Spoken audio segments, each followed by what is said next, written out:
La psicología de la negociación exitosa.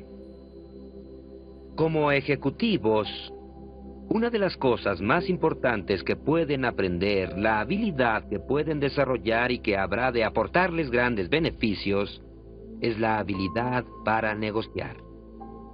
¿Qué se necesita para ser un buen negociador? Al recordar eso y pensar en la infinidad de grupos con quienes he trabajado en todo el mundo durante los últimos años, al meditar en lo que permitió a estos ejecutivos tener éxito en lo que hacían, hay una característica que se destaca sobre todas las demás. Es la característica de la actitud de éxito con éxito.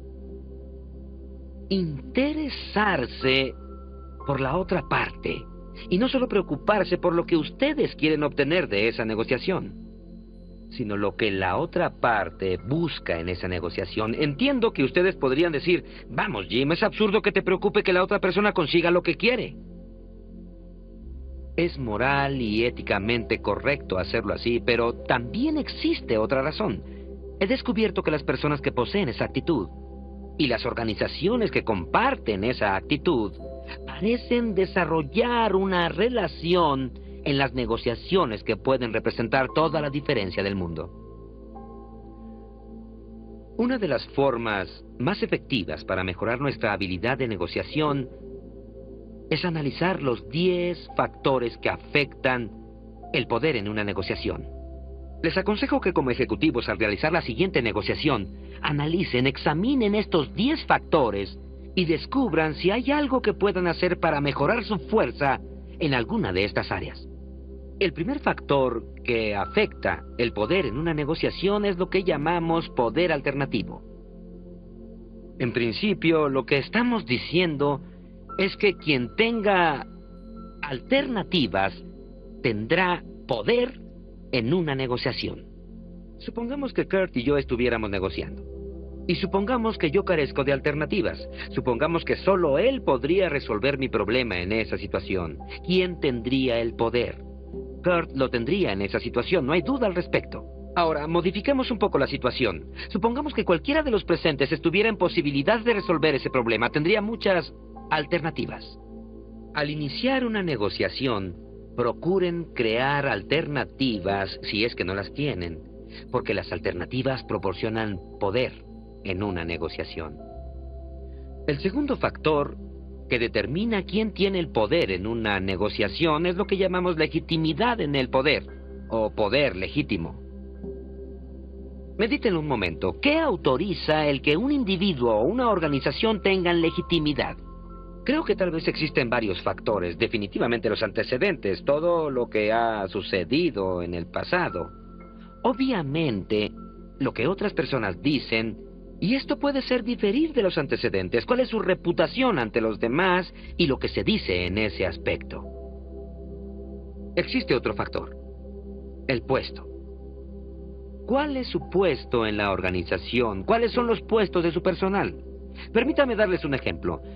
En mi organización cuento con la colaboración de varias personas. Es una organización pequeña. Tenemos a una secretaria, tenemos a una persona en ventas y también tenemos a un contador. ¿Esos son sus puestos? No, esos no son sus puestos. Tenemos a un vicepresidente de ventas, tenemos a un gerente administrativo y tenemos a una coordinadora nacional.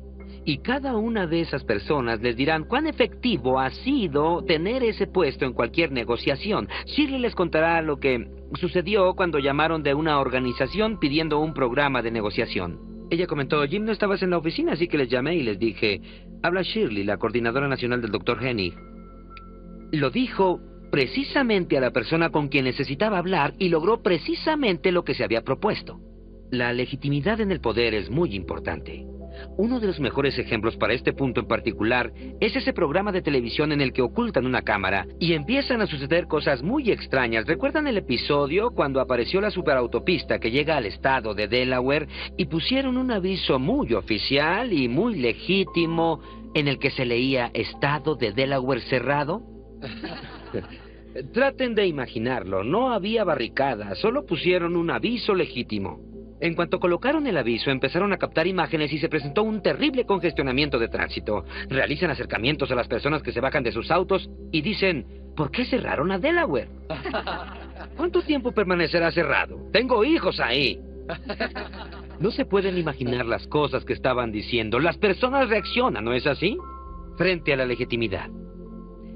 El tercer factor que afecta el poder de negociación. Kelly, aquí tengo una moneda. ¿Quieres hacerme el favor de verificar que tenga cara y cruz? Y permíteme dar un ejemplo. Esto es hipotético, pero supongamos que fuera cierto. Lo que haré será arrojar la moneda. Nadie puede saber si es cara o cruz. Es una situación hipotética que les permitirá entender el tercer factor que afecta el poder en las negociaciones. Tendrán oportunidad de decirme si es cara o cruz. Si aciertan, les daré $1,000,000 en efectivo. Si se equivocan, entonces me darán $100,000 en efectivo, ¿de acuerdo? Ahora, es algo hipotético, pero quiero que se coloquen en esa situación. Imaginando que fuese real, ¿cuántos de ustedes aceptarían esta apuesta? Con sinceridad, levanten la mano. Así que es interesante. Creo que nadie levantó la mano. Era una apuesta 10-1 con una posibilidad del 50%, pero nadie la aceptó. ¿Por qué? Todos deben haber pensado, $1,000,000 sería grandioso, pero entonces dijeron, no, un momento, existe un 50% de posibilidades de que tenga que pagarle a Jenny. $100,000. Se imaginaron llamando a su esposa y diciéndole, cielo, escucha, ese señor parecía honorable. Cielo, no lo entiendes, la apuesta era 10-1 con un 50% de posibilidades, pero... Y ese pero, el tercer factor que afecta el poder en una negociación es el riesgo.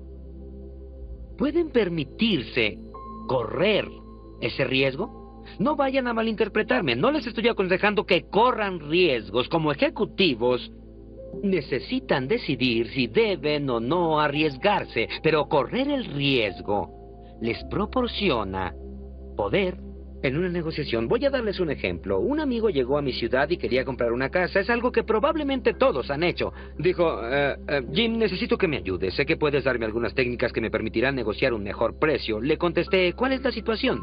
Él dijo, están pidiendo $150,000 por la casa. Le contesté, ¿es una buena compra? Él respondió que si es una buena compra, acaba de ponerse en venta esta mañana y es una ganga a ese precio.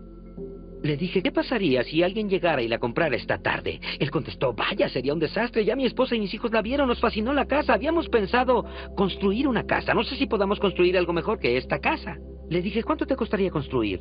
Él respondió, tal vez unos 200 o 250,000. Jim, dame algunos consejos para negociar un mejor precio. ¿Cuál sería mi consejo? Cómprala. Cómprala, exacto, hazlo. Él no puede permitirse correr riesgos. Comparen esa negociación con otra negociación en la que un amigo me dijo, sí, están pidiendo $150,000. Le contesté, ¿qué te parece el precio? Él contestó, hay otra casa en esa misma calle y piden $152,000. No sabemos cuál nos agrada más. Ah, qué diferente situación. Podrán realizar una mejor negociación porque pueden correr riesgos. Como ejecutivos, deben decidir qué riesgos tomar. Pero cuando se arriesguen, tendrán más poder en una negociación. El cuarto factor que afecta el poder en una negociación es el compromiso. ¿Cuánto apoyan ustedes y su organización tras la posición que han presentado? ¿Y cómo van a demostrarlo? Si muestran una mayor fuerza en esa posición, mayor será su poder en esa negociación. El quinto factor que afecta el poder en una negociación es el que llamamos poder de conocimiento. Es muy importante. Un conocimiento, imagino yo, en al menos 3 distintas áreas. Para empezar, conocimiento de lo que están negociando. Si me colocas en alguna situación que tú enfrentas, Dan, sé que debido a tu experiencia en la materia, yo no podré hacerlo bien. Necesitamos tener conocimiento sobre aquello que estamos negociando. La segunda área de negociación que necesitamos conocer es la del proceso de negociación en sí mismo. Es por eso que nos encontramos aquí. Cuando entendamos los 10 factores que afectan el poder en una negociación, cuando entendamos algunas de las pautas que podemos seguir para obtener y hacer concesiones en las negociaciones, Y cualquiera de las cosas que podemos comentar en relación a la negociación, ganaremos poder, porque tendremos el conocimiento de esas cosas. Existe una tercera área que necesitan conocer. ¿Cuál podría ser esta? La otra parte. No existe la menor duda. En tanto más sepan acerca del otro individuo, más efectiva podrá ser esa negociación. Les voy a dar un ejemplo. Muchas veces negociamos por teléfono. ¿Han enfrentado una situación en la que hablan por teléfono con alguien y la persona empieza a hablar así? Muy lento. ¡Oh, eso me vuelve loco! Ustedes ya se habrán dado cuenta de que yo me muevo con rapidez. Pero si sé que ese individuo es más calmado, ¿qué empiezo a hacer por teléfono?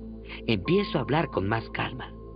¿Qué es lo que van a pensar? Casi podrán escucharle decir al extremo de la línea. Después de un tiempo empezará a decir, creo que me agrada esta persona, piensa en forma parecida a mí, me siento bien en esta situación. Y ustedes lograrán lo que se habían propuesto en la negociación. Tratarán a la otra persona como ustedes desean ser tratados. En cuanto al proceso de negociación en sí, tal vez deban iniciar tratos con un ejecutivo que quiera aclarar hasta el más mínimo detalle y necesite verlo todo por escrito. Podría no ser su estilo, porque ustedes toman decisiones con mayor rapidez, pero si este es su estilo, será mejor que se adapten a sus necesidades en esa situación. Hacerlos sentir más cómodos les va a proporcionar poder en la negociación.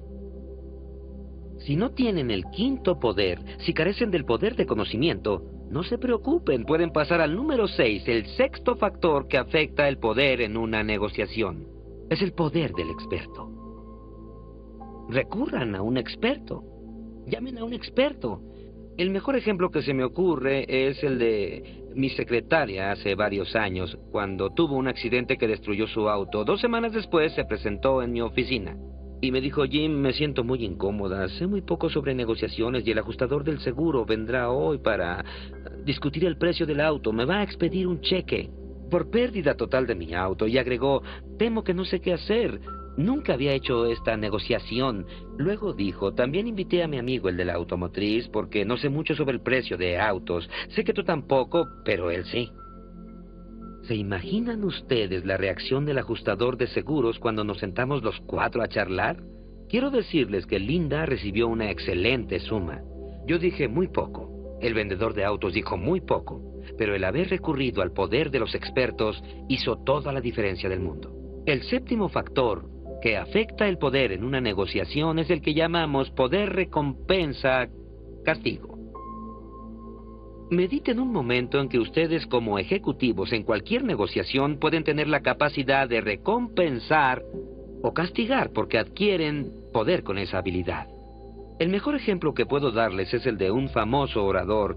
Después de una fabulosa cena, estaba a punto de hacer una presentación. El hotel era hermoso, él estaba terminando de cenar y necesitaba un poco más de mantequilla. Le pidió al camarero le trajera un poco más.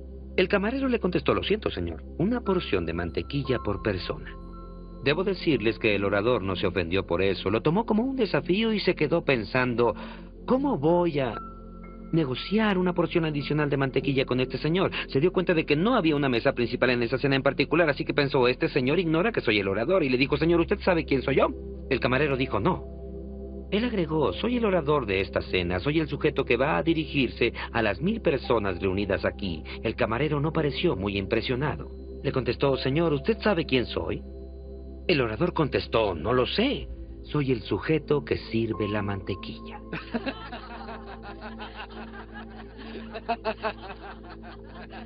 Es el ejemplo perfecto porque este individuo carecía de los demás factores que afectan el poder en una negociación.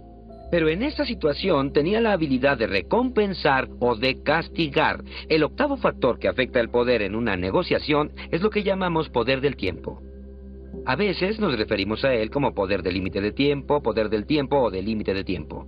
El tiempo es muy importante en una negociación. Imaginen por un momento que ustedes como ejecutivos en su organización se dan cuenta de que van a necesitar un poco de dinero en el futuro. Imaginen que ustedes van a pedir el dinero al banco. ¿creen que sería mejor hacerlo con un poco de anticipación cuando la situación no es crítica? ¿O es mejor esperar hasta que consideren que la situación sea extrema? Observan cómo la negociación puede ser muy distinta cuando tienen al tiempo como aliado. Entiendo que como ejecutivos van a enfrentarse a un límite de tiempo, van a sentirse presionados por ello, pero traten de aprovechar ese factor tan importante que es el tiempo en una negociación. El noveno factor que afecta el poder en una negociación es lo que llamamos poder de percepción. Poder de percepción. Lo más importante aquí no es necesariamente quién tiene el poder, sino que quien parece tener el poder es quien importa.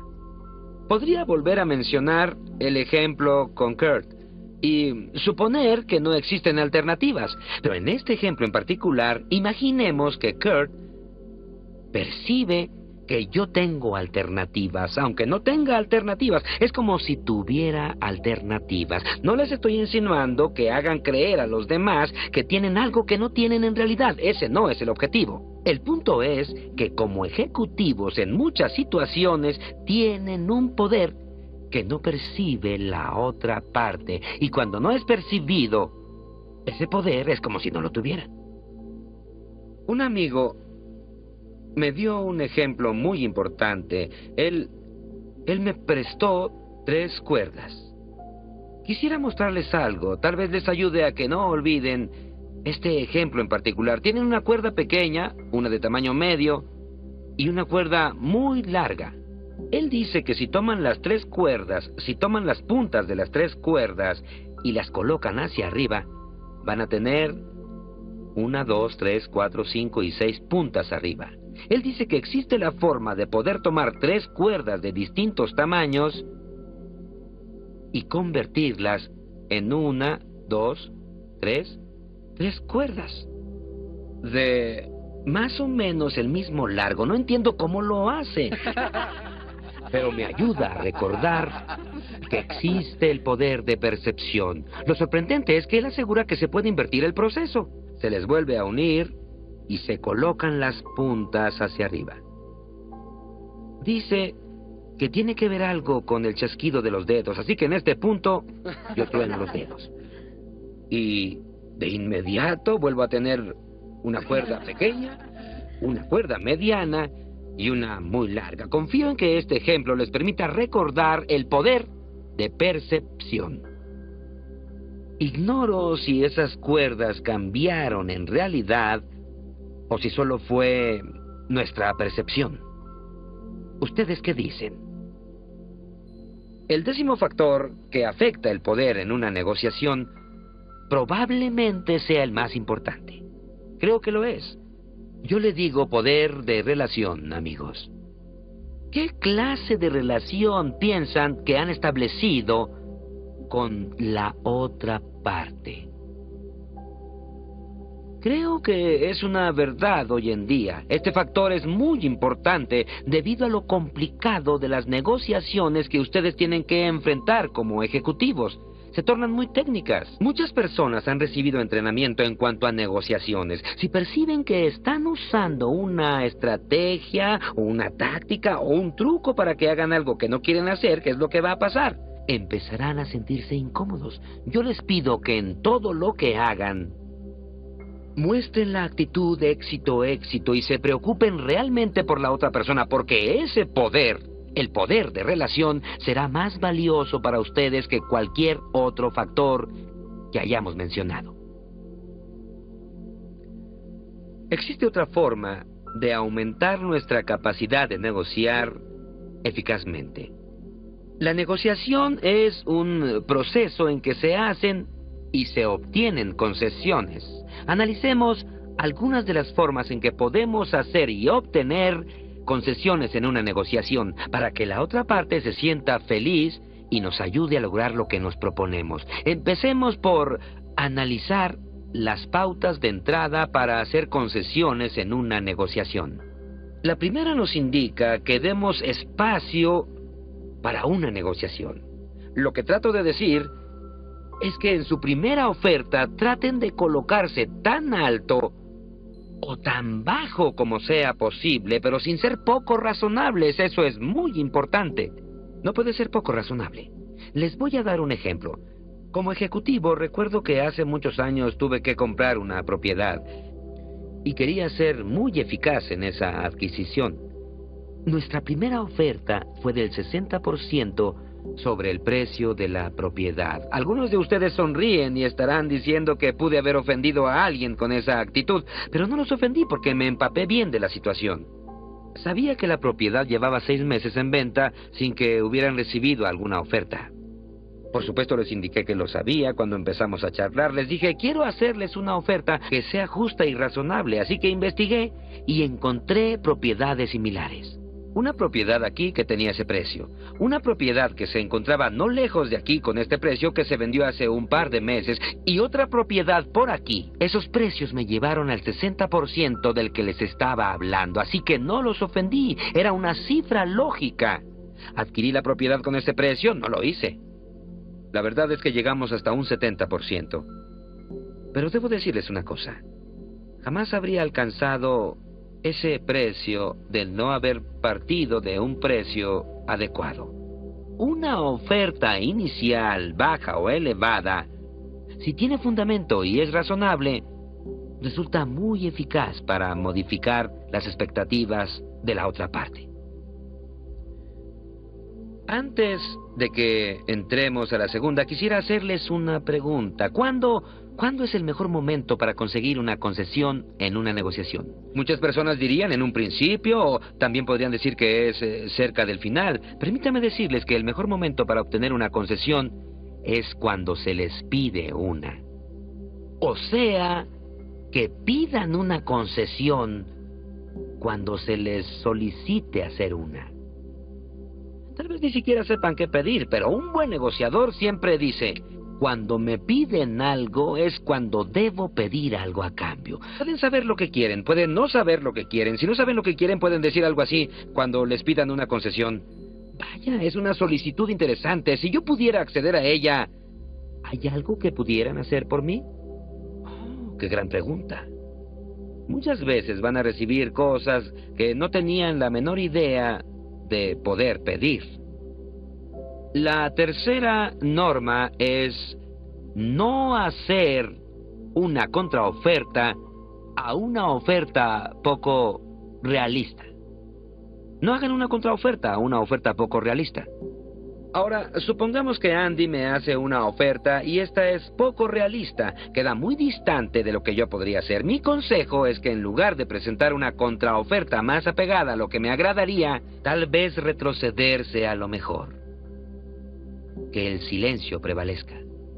Piensen un poco y digan, no sé si me sea posible hacer eso. ¿Qué podría ocurrir en esa situación? Es muy probable que presenten algo que sea más fácil de negociar, señores. Ahora, analicemos las pautas intermedias. Voy a utilizar un ejemplo. ¿Hay alguien aquí que haya anunciado en el periódico la venta de un auto? Dan, tú lo hiciste. ¿Me permites mencionarte como un ejemplo? Claro. Supongamos que acaba de aparecer el aviso en el periódico y quiero que se coloquen en la posición de Dan. Me presento y le digo, Dan, ¿cuánto pides por el auto? Dame cualquier precio, Dan. ¿Cuánto quieres por el auto? $4,000. $4,000. Ahora observen lo que pasa. Veo el auto y le digo, vaya, lindo auto. Es obvio que estoy encantado con el vehículo, me ha fascinado. Y agrego, Dan, ¿podríamos dar una vuelta? Y lo hacemos. Damos una vuelta. Al regresar, le digo, sabía que ibas a pedir $4,000 por el auto, entonces saco el dinero y le pago.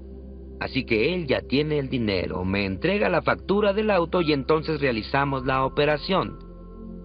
Ya tiene el dinero y yo me alejo. Quiero que me digan, si estuvieran en el lugar de Dan, ¿cómo se sentirían en ese momento?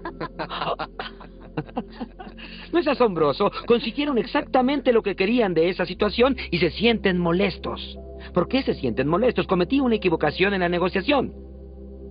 Es importante que a las personas les cuesten las concesiones, o no se sentirán felices. Es el punto más importante aquí. Es preciso que a las personas les cuesten sus concesiones. Volvamos a iniciar la negociación. Me presento y Dan me dice 4,000. Reviso el auto y veo que está oxidado aquí, tiene un problema allá, voy a tener que cambiar los neumáticos. Oh, cielos, no voy a poder pagar eso. Damos una vuelta, escucho un pequeño ruido, le digo, voy a tener que reparar eso y agrego, Dan, no voy a poder pagar 4,000. Y termino pagando $3,975 por el auto. Él recibió $25 menos. Pero ¿cómo se siente de ánimo? Está feliz, sí, no tiene el mínimo problema ahora. Las personas deben sentirse felices en una negociación. No olviden ese principio tan importante. El segundo principio en cuanto a normas para concesiones es no imaginen que saben lo que la otra parte quiere. Las personas son diferentes, pero se pueden predecir esas diferencias. Necesitamos entender lo que quieren y necesitamos formular preguntas. Un gran negociador cuenta una interesante historia. Fue contratado por una empresa que enfrentaba un gran problema, una importante negociación, una posible demanda.